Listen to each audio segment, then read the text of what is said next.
Hi, Kaylee. Thank you for taking the time to meet with me today. My name is Sydney Campbell, and I'm excited to learn more about your background experience. Today, I'll be asking you a series of questions to understand your skills and how they align with the role of an inventory analyst at Kohl's. This interview should only take about a few minutes. I want to assure you that all the information you provide will be confidential. So let's just get started. Okay. Okay, sounds good. Could you just give me a little bit of a brief overview of your life and your story and background? Yes, absolutely. So I grew up in Louisville, Kentucky, and I have five brothers. So after that, my mom moved to Southern Indiana. So I have a little bit of experience in both states, and I went to high school there where I furthered my education at Indiana University. And I am currently going to be a senior this fall semester. And I am majoring in marketing actually at the Kelley School of Business. Okay. Where I'm hoping to get in a job as an inventory analyst so I can further my skills within whether it's Excel, working in groups, and really just being in a merchandising atmosphere. Okay, that all sounds awesome. To jump into another one, how does this job, do you think, does it fit into your career aspirations, and where do you envision yourself in 5 years? Absolutely. So I envision myself in 5 years, hopefully having a future at Kohl's and really working. I would love to experience different departments too, if they allow me to, and really venture out into even more marketing aspects, maybe getting some financial experience as well. And I think I really just want to hit all of the components of business. No, super great answer. I know we have room to expand. So why do you think you're the most qualified applicant for this particular position? I think I'm the most qualified for this position because I've had many life experiences that have helped me grow into the person I am today. For starters, just building my communication, going to a new high school from a grade school that had a smaller amount of individuals into a bigger high school has taught me how to really communicate with other individuals, work as a team, make new friends. So I think those are all attributes that I've acquired as a younger person in my life. And even going to a different college and meeting new people and having experiences there has helped me grow. And it also shows my adaptability skills because I know I've been put in different environments, whether it's doing other internships or being at college, moving away from my family. I can easily adapt to different environments and make it work for myself. No, another great answer. So what do you think some areas of strengths and weaknesses are, and how do you try to get better at them? Yes, I think for starters, off of my weakness, would probably be just taking risk, I would say, because a lot of times whenever I do adapt to a new environment, I get comfortable. I like to get into my routine, but I also need to work on just switching things up, maybe doing some different things that I'm not used to, whether it's just different activities or trying new restaurants, things such as that. But if we're relating it into a job aspect, I would say taking risk within what I think is gonna be best for the company and maybe show a manager a new idea that I have and see if they like it. And if they don't, well, at least I tried and put in my best effort. Another great answer. So could you describe an instance in which you collaborated with others to accomplish a shared objective? What was your contribution and what role did you play? Yes, so this past winter semester, we had a series of classes called iCore, and it was made up of 5 components of marketing, finance, operations, and leadership.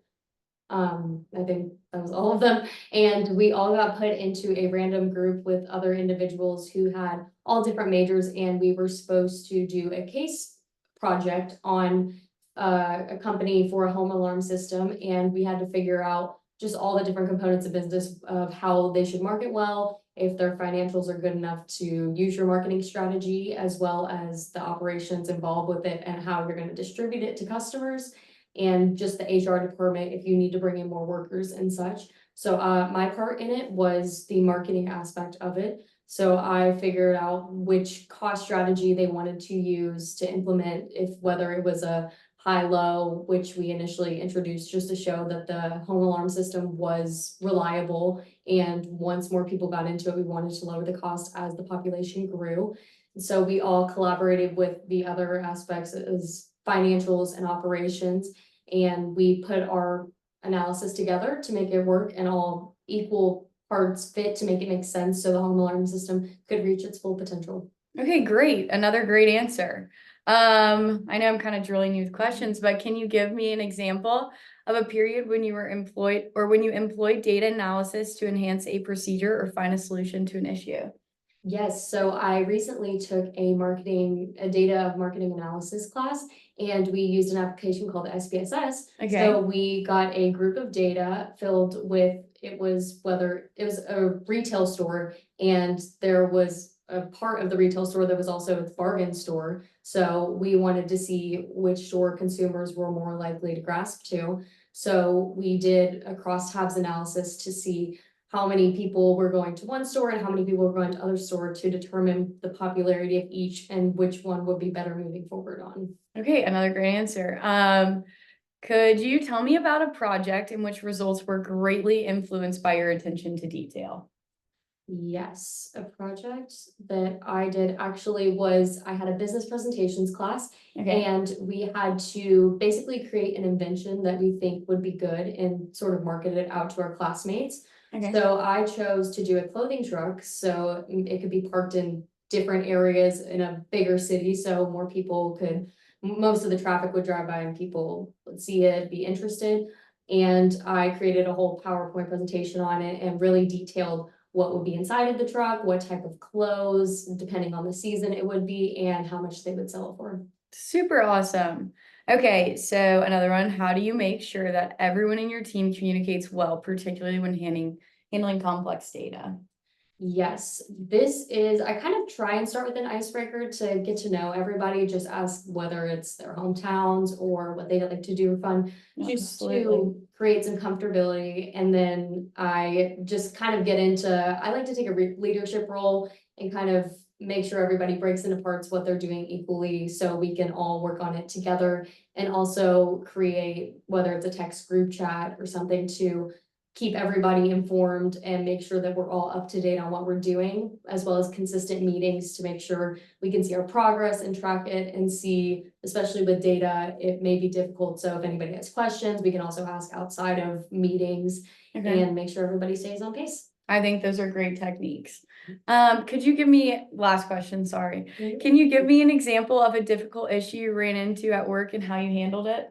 Absolutely. So I used to work at a grocery store, and we would do customers online orders. So we Okay, would pick items throughout the store and then store them in our delivery room. And we eventually, when the customers would arrive for their scheduled time, we would take out their order. And one time someone got the wrong order, switched up with another customer because two cars came at the same time and the parking spaces, someone got them mixed up. that's not So good. no, it was a rough situation, and obviously if I were the customer, I would not be happy about getting so much No, groceries.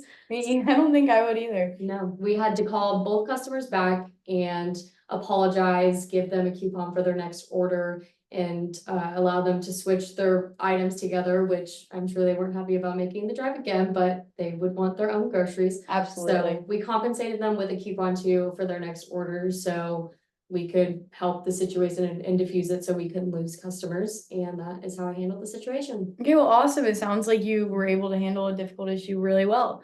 Absolutely. Okay, so that brings us probably to the end of our interview. Thank you so much for sharing your experience and insights. Thank you.